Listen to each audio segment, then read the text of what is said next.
ईश्वर आज इस ईश्वरवाणी में हमें बता रहे हैं, उन्होंने सभी प्रजातियों में 2 जीवों को भेजा था, जिन्हें आज मनुष्यों ने स्त्री और पुरुष नाम से विभाजित कर दिया।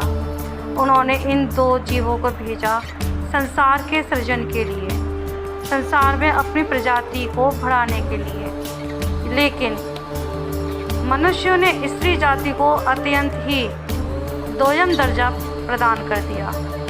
सभी प्रजातियों में स्त्री को सम्मान प्राप्त है। कोई भी पुरुष उस प्रजाति की स्त्री का दोहन नहीं करता, शोषण नहीं करता, बलात्कार नहीं करता। लेकिन मनुष्य जाति में उसके साथ घर से ही भेदभाव शुरू हो जाता है, जबकि अन्य प्रजातियों में बेटी बेटे के रूप में कोई भेदभाव नहीं होता।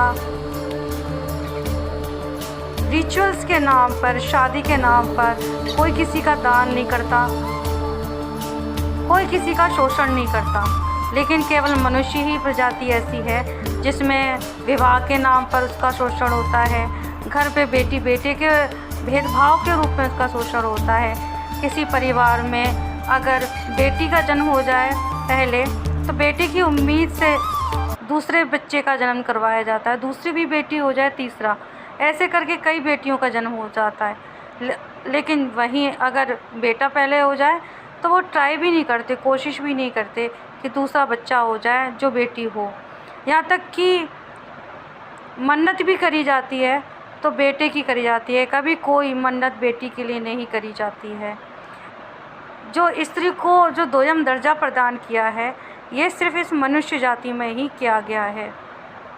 यही हमें ईश्वर बताते हैं कि उन्होंने सिर्फ इंसान भेजा था, उन्होंने सिर्फ जीव भेजा था, हर प्रजाति में जीव भेजा था, पर मनुष्यों ने इसे इस तरह विभाजित कर दिया, इस तरह से दोयम कर दिया, जो कि गलत है। शास्त्रों में भी, जो शास्त्र हम वर्तमान में पढ़ते हैं, ये पुरुष द्वारा रचे गए हैं, जिनमें स्त्री का शोषण ही है।